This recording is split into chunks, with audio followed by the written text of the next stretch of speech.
Vote ایک خالی کاغذ کا ٹکڑا نہیں ہے، یہ آپ کی پاور ہے، یہ آپ کا اختیار ہے، یہ آپ کی ضمیر کی آواز ہے۔ اگر آپ نے ووٹ اپنے کسی نمائندے کو دیا اور وہ منتخب ہو گیا، اگر وہ غلط کام کرتا ہے، شریعت کے خلاف کام کرتا ہے، قانون سازی ایسی کرتا ہے کہ جیسے اسلام کو نقصان ہے، شریعت کو نقصان ہے، تو پھر وہ بھی مجرم ہے اور آپ بھی اس کو دینے والے مجرم ہیں۔ اور اگر آپ کے ووٹ سے کوئی ایسا بندہ منتخب ہوتا ہے جو شریف ہے، نمازی ہے، اسلام کے لیے قانون بناتا ہے، غریبوں کے لیے کام کرتا ہے، مظلوموں کی حق رسی ہوتی ہے اور حقدار کو اس کا حق ملتا ہے، تو یہی تو دین کا روح رواں ہے نا کہ حقدار کو اس کا حق دو۔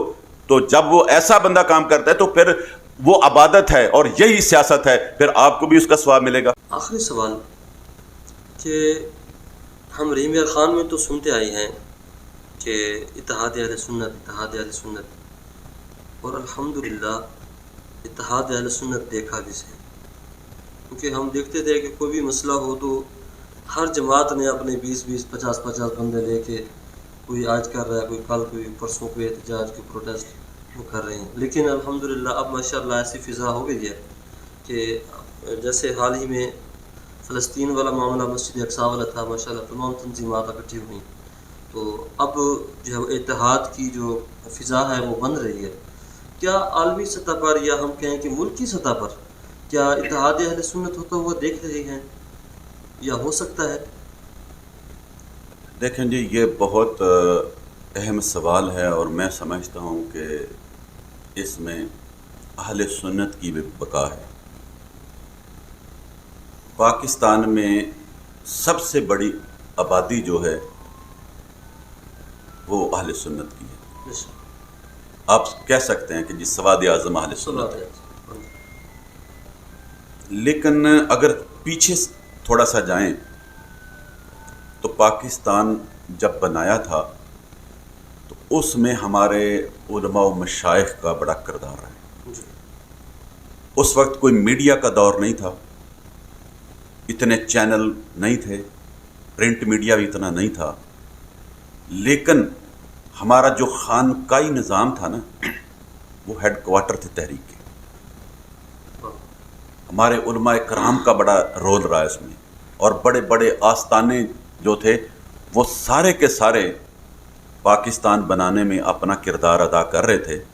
بلکہ سنی کانفرنس میں، بنارس سنی کانفرنس میں بھی یہاں تک کہہ دیا گیا تھا کہ اگر قائد اعظم محمد علی جناح پاکستان کے مطالبے سے دستبردار بھی ہو جائیں تو پھر بھی علماء و مشائخ پاکستان بنا کے دم لیں گے۔ انہوں نے پاکستان بنایا، الحمدللہ قائد اعظم محمد علی جناح رحمۃ اللہ تعالیٰ علیہ کی قیادت میں پاکستان بن گیا۔ پاکستان بننے کے بعد ہمارے جو لوگ تھے انہوں نے گوشہ نشینی اختیار کر لی، اقتدار میں پھر وہی لوگ آتے گئے۔ آج تک وہی لوگ ہیں جنہوں نے پاکستان کو صرف لوٹا ہے۔ جو قائد اعظم محمد علی جناح کے ساتھ ہوا، جو اس کی ہمشیرہ کے ساتھ ہوا، سب کو پتہ ہے۔ یہ لوگ آتے رہے اور ہمارے لوگ گوشہ نشینی میں اختیار کرتے رہے۔ اب صورتحال یہ ہے کہ وہ پیچھے ایسی قوتیں جو یہ سمجھتی ہیں کہ اگر اہل سنت ایک سٹیج پر آ گئے تو پھر یہ سارا نظام ہمارے ہاتھوں سے چھن جائے گا، ہمارے ہاتھوں سے یہ نظام چھن جائے گا۔ اس لیے وہ اہل سنت کو اکٹھا ہونے نہیں دیتے۔ یعنی اتحاد کے پیچھے اور طاقت، بہت طاقتیں ہیں، بڑی طاقتیں ہیں جو اہل سنت کو اکٹھا نہیں ہونے دیتے، یکجا نہیں ہونے دیتے، ان کو منتشر کرتے ہیں۔ آپ نے دیکھا کہ جمعیت علماء پاکستان ذوالفقار علی بھٹو کے دور میں پی پی سے کے بعد یہ بڑی جماعت تھی۔ امام شاہ احمد نورانی رحمۃ اللہ علیہ اپوزیشن لیڈر تھے ذوالفقار علی بھٹو صاحب کے دور میں۔ پھر ان کو توڑا گیا، جمعیت کو توڑا گیا، پھر مختلف تنظیموں کو بنایا گیا جمعیت کے مقابلے میں، پھر آج تک ہر جماعت جو کبھی کسی خدمت کے حوالے سے بنتی ہے، کوئی مساجد کے نام پہ بنتی ہے، کوئی کسی کے نام پہ بنتی ہے، اور اینڈ اس کا سیاست پہ ہوتا ہے۔ جب تنظیم کا وجود قائم ہوتا ہے تو سیاست نہیں ہوتا، وہ کوئی اور معاملہ ہوتا ہے، اور جب اینڈ ہوتا ہے تو پھر سیاست پہ ہوتا ہے کہ کسی صورت جمعیت کو کامیاب نہ ہونے دیا جائے۔ اور یہی وجہ ہے کہ علماء کرام کو دور کر دیا گیا، نوجوانوں کو ایسے نعرے دے کے ان کو دور کر دیا گیا تاکہ یہ اکٹھے نہ ہو سکیں۔ اور یہی وجہ ہے کہ جمعیت علماء پاکستان آج جس حالات سے گزر رہی ہے اس کی بنیادی وجہ یہی ہے کہ ہمیں نیا خون نہیں مل رہا. قائد اہل سنت امام شاہ احمد نورانی صدیقی رحمۃ اللہ علیہ سے بڑا لیڈر اہل سنت کو مل نہیں سکتا، لیکن ہم نے ان کی بھی قدر نہیں کی، ان کی بھی قیادت میں ہم سب اکٹھے نہیں ہوئے. تو آج تو کوئی اتنی بڑی قیادت نظر ہی نہیں آ رہی کہ جس کی قیادت میں سارے اکٹھے ہو جائیں گے. دوسری بات یہ ہے کہ وہ قوتیں کبھی نہیں چاہتی کہ یہ سارے اکٹھے ہو جائیں. اگر جس دن یہ اکٹھے ہو گئے تو نبی کریم صلی اللہ علیہ وسلم کے نظام کا سورج سب کو چمکتا ہوا دمکتا ہوا نظر آئے گا اور وطن عزیز میں نظام مصطفیٰ صلی اللہ علیہ وسلم کی بہاریں آ جائیں گی. اب بھی آپ دیکھیں کہ اس وقت بھی اس الیکشن میں بھی کتنی سنی تنظیمات ہیں جو الیکشن میں حصہ لے رہی ہیں، کتنے لوگ ہیں جو الیکشن میں حصہ لے رہے ہیں، کتنے اہل سنت کے سٹیج ہیں، پلیٹ فارم ہیں جس پر الیکشن لڑ رہے ہیں. لیکن اس کے باوجود آپ دیکھیں گے کہ جب رزلٹ ہوگا تو شام کو سارے شام غریبہ منائیں گے.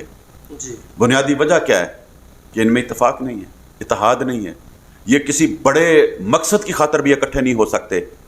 جب کوئی اکٹھے ہونے کے لیے میٹنگ ہوتی ہے تو پیچھے سے کوئی نہ کوئی کسی کی ڈوری کھینچ لیتا ہے. کوئی اس کو کہتا ہے کہ میرے پاس آ جائیں، میں آپ کو ٹکٹ دیتا ہوں، میں آپ کو یہ کرتا ہوں. کوئی دوسرے کو کھینچ لیتا ہے کہ آپ میری طرف آ جائیں، میں آپ کو جناب یہ کرتا ہوں. کوئی تیسرے کو کھینچ لیتا ہے. اور جب مسائل میں الجھ جاتے ہیں، جب پریشانیوں میں آ جاتے ہیں تو پھر سارے اہل سنت کو آوازیں دیتے ہیں کہ جناب فلاں پیر بھی نکل آئیں، فلاں پیر بھی نکل آئیں، فلاں بھی آ جائیں، اکٹھے ہو جاؤ، یہ ہو جاؤ. لیکن جب طاقت لینے کا وقت آتا ہے، جب اختیار لینے کا وقت آتا ہے، جب پارلیمنٹ میں پہنچنے کا وقت آتا ہے اور جب اہل سنت کو یکجا کرنے کا وقت آتا ہے تو پھر سارے تتر بتر ہو جاتے ہیں. میں آپ کو صرف اپنے شہر، اپنے ضلع کی ایک مثال دے دیتا ہوں. اب صرف یہاں رحیم یار خان کو دیکھیں. مخدوم احمد محمود صاحب یہ ایک بہت بڑے آستانے کے سجادہ نشین ہیں، جمال الدین والی سے تعلق ہے، حسنی حسینی سید ہیں. آگے چلے جائیں، تھلہ شریف ہے، وہ بہت بڑے آستانے کے سجادہ نشین ہیں. پھر ساتھ آ جائیں بھرچونڈی شریف کو دیکھ لیں، وہ ان کا بھی زیادہ عمل دخل رحیم یار خان میں ہے. وہ بھی ایک بہت بڑے سجادہ نشین ہیں، ایک بہت بڑی درگاہ کے، اور ایسی درگاہ جنہوں نے پاکستان بنانے میں بڑا کردار ادا کیا، جن کا ختم نبوت کے حوالے سے بھی ہمیشہ بڑا ہراول رول رہا ہے. ان کا بہت ان کی نمایاں حیثیت رہی ہے. اسی طرح پھر آگے آپ دیکھ رہے ہیں شاہپور شریف کے پیر بھی ہیں، ان کا بھی رحیم یار خان میں بڑا عمل دخل ہے. پھر آپ میاں والی قریشیہ میں آ جائیں، وہ بھی سارے کے سارے پیر ہیں، سارے مخدوم ہیں. پھر آگے آپ خانپور میں آ جائیں، میاں عبدالستار صاحب والے، دیگر یہ بھی بہت بڑے پیر ہیں سارے. اور آگے پھر آپ چلے جائیں لیاقت پور میں چلے جائیں، مخدوم احمد عالم انور صاحب اور باقی حضرات. پھر کریجہ صاحبان دیکھ لیں، وہ بھی سارے کے سارے پیر ہیں. ملتان شریف والے وہ بھی سارے کے سارے پیر ہیں ماشاءاللہ. سید حامد سید کاظمی شاہ صاحب یہاں سے خانپور سے الیکشن بھی لڑ رہے ہیں، ان کا بھی رحیم یار خان میں بہت بڑا اثر ہے، آنا جانا ہے. مجھے صرف آپ یہ بتا دیں کہ یہ جتنے پیر میں نے گنے ہیں یہ رحیم یار خان میں ان کا عمل دخل ہے، رحیم یار خان سے بلانگ کرنے والے ہیں. رحیم یار خان ان کا گھر ہے. اگر یہ چند پیر جو سارے کے سارے نبی کریم صلی اللہ علیہ وآلہ وسلم کے خاندان سے، سرکار صلی اللہ علیہ وسلم کی آل سے وابستہ ہیں اور سارے کے سارے درود و سلام والے ہیں، سارے کے سارے رسول اللہ صلی اللہ علیہ وآلہ وسلم کی غلامی کا دم بھرتے ہیں، سارے کے سارے اہل سنت ہیں، اگر یہ چند لوگ آپس میں اتفاق اور اتحاد کر لیں تو میں دعوے سے کہہ سکتا ہوں کہ پورے ضلع سے ایک سیٹ بھی ان کے مقابلے میں کوئی نہیں جیت سکتا. ضلع کی 13 صوبائی اسمبلی کی سیٹیں، 6 کی 6 قومی اسمبلی کی سیٹیں، ڈسٹرکٹ ناظم، تحصیلوں کے ناظم، نیب ناظم، ضلعی نیب ناظم، ناظمین، یہ سارے کے سارے چیئرمین، مارکیٹوں کے چیئرمین، یہ سارے یہ منتخب کرنے کی حیثیت میں ہوں گے. اور اتنے یہ ہے نہیں جتنی سیٹیں ہیں، لیکن یہ بدنصیبی بھی ہے کہ پیر کی قیادت قبول کرنے کے لیے تیار نہیں ہے، عالم دین کی قیادت قبول کرنے کے لیے تیار نہیں ہے، اور جاہل کی قیادت قبول کرنے کے لیے سارے تیار ہیں. اور یہ تو پتہ چلے گا نا کہ لوگ ان سب کے ہاتھ چومتے ہیں، لوگ نذرانے پیش کرتے ہیں، لوگ ان کے ساتھ وابستہ ہیں، ان کو اپنا